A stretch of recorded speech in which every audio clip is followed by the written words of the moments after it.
Willy Wonka, the Candyman himself. Unleashed onto the world in 1964 by Roald Dahl, Willy Wonka has become a beloved children's icon and has been adapted into every medium since. Movies, musicals, video games, you name it, he's done it. The most recent ones being that one movie musical that didn't bother to tell anyone that it was a musical, and that AI Slopfest in Glasgow. What is that? It's the Ender! But rewatch the original movies and you'll probably have a moment where you think to yourself,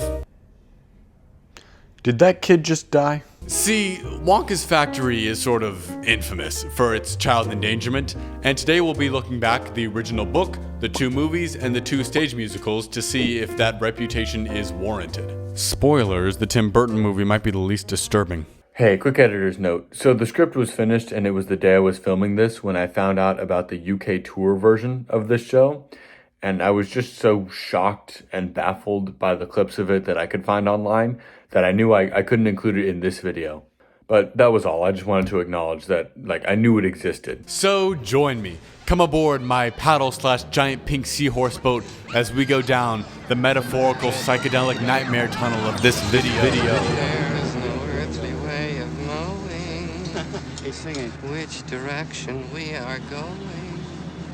The first stop on our tour is the 1964 Roald Dahl novel. Near the end of the book, when Charlie, Grandpa Joe, and Wonka are flying in the Great Glass Elevator, they get a chance to see the other children as they leave the factory. Augustus Gloop comes out first. After being sucked up in the chocolate tube, something Wonka finds very funny. The guy can't stop giggling as Augustus's parents are trying to save their son from drowning. The trip up the pipe has turned the fat kid thin as a straw. Now, I'm not a doctor, but I can't imagine that being sucked through Wonka's chocolate GLP-1 tube is particularly good for the bones and organs. His ribs are probably inside of his lungs right now, the friction in the pipe would tear his skin, any bends in the pipe would hit like a car crash, and the pressure itself would cause internal hemorrhaging, but I guess I'm lying, because there he is walking out fit as a fiddle. Violet Beauregarde, despite turning into a blueberry and being dejuiced, walks out with only her skin turned purple. Sure, that sounds bad, but in the grand scheme of what's possible, it's pretty light. Veruca Salt gets off the easiest in this one. She gets pinned down by squirrels in the nut room, then carried by them into the garbage chute. Her and her parents leave the factory covered in trash, but no bodily injuries. I mean, they have about a 50% chance of being incinerated, but we can tell from them not being a pile of ash at the end that that doesn't happen. Now, Mike TV definitely drew the shortest stick on this one, or would it be the longest? After being shrunk by the television chocolate room, the Oompa Loompas employ some stretch torture to attempt to get him back to his normal height, but they overstretched him and, as described by Grandpa Joe, stretched him to about 10 feet tall and thin as a wire. Wonka then playfully remarks that he's very lucky. Every basketball team in the country was trying to get him, which, haha, funny. But Robert Wadlow died when he was 22. He was the tallest man in the world. He had to use braces just to walk, and he was only 8'11". Most of the tallest men in the world didn't live past 35 because of health complications. And none of them were even taller than 9 feet. So make your quips, Wonka, but that kid's probably gonna die in his 20s because of you and your workers. Quick note about those workers, the Oompa Loompas are completely complicit throughout this. They get as much glee out of singing about child torture as Willy does watching it. Wonka also definitely killed an Oompa Loompa. He talks about how he tested some fizzy lifting drinks on an Oompa Loompa in a backyard once, but the Loompa didn't burp and proceeded to, quote, go up and disappear out of sight, end quote. Wonka thinks he might be on the moon by now, but I think he's a stain on a sidewalk somewhere. But all in all, did this Wonka kill children? Evidently no. I mean, they should be dead, but we can see them all walking home at the end of the tour. So, how do the movies handle this? Hold your breath. Make a wish. Count to 3. Next stop on our tour is the 1971 movie adaptation starring Gene Wilder. Unfortunately, we don't get to see the children leave the factory at the end of the tour, so we only have what we can see inside the factory to go off of. Gloop still goes up the pipe and is still liable to get poured in the boiler. Honestly, this guy's fate never changes. We get the iconic Oompa Loompa song afterwards,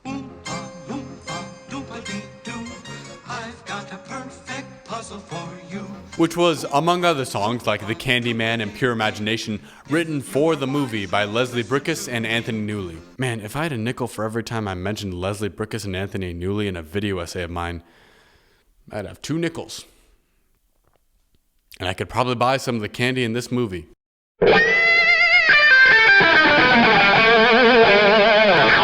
After the nightmare tunnel that we all know and love, the group finds themselves in the inventing room. But before we talk about Violet, I'd like to point out that it seems like Mike's teeth just get straight up shattered here. Sweet lovers love the spring.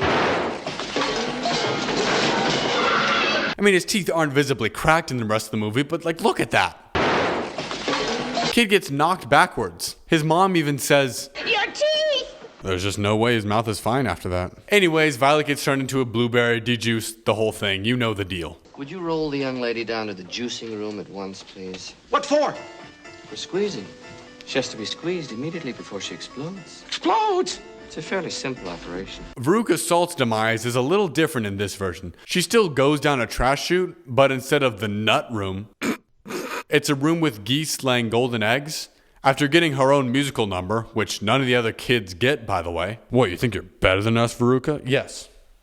Yes, she does. She's ruled to be a bad egg and sent plummeting down the chute, holding the last note of her song the whole time. Don't care how I want it now.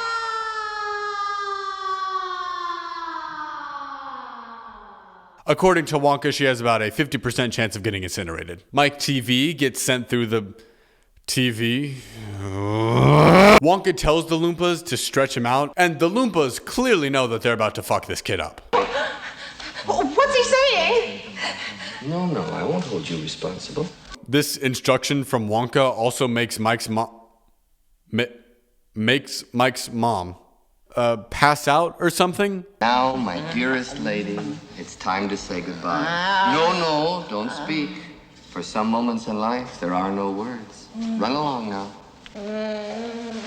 It's so shocking that she makes a very strange acting choice. We'll just say that. But again, we ask, did this Wonka kill children?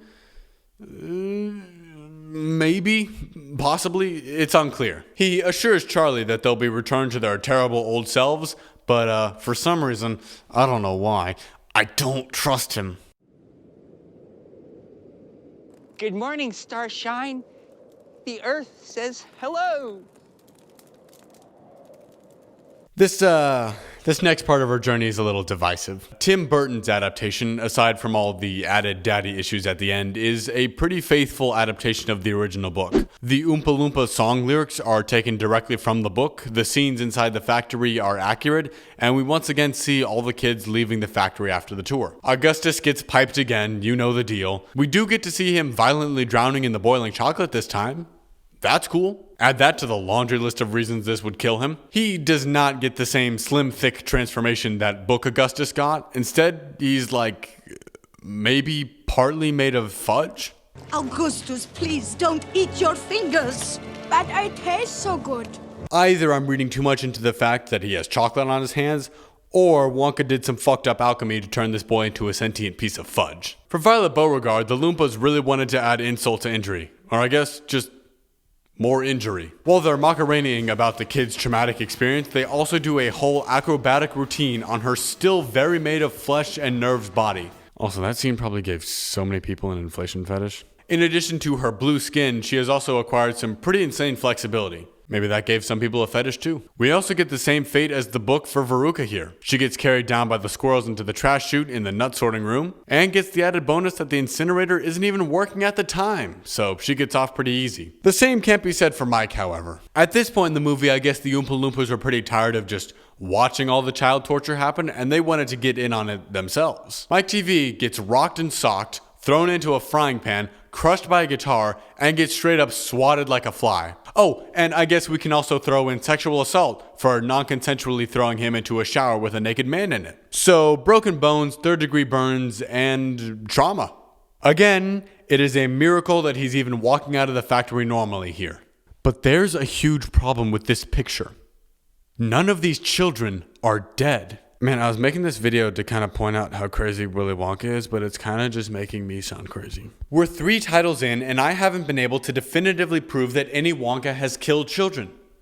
Was I lying? Was the title clickbait? Are any children actually gonna die? Come on. Let's see if the snozberries taste like snozberries.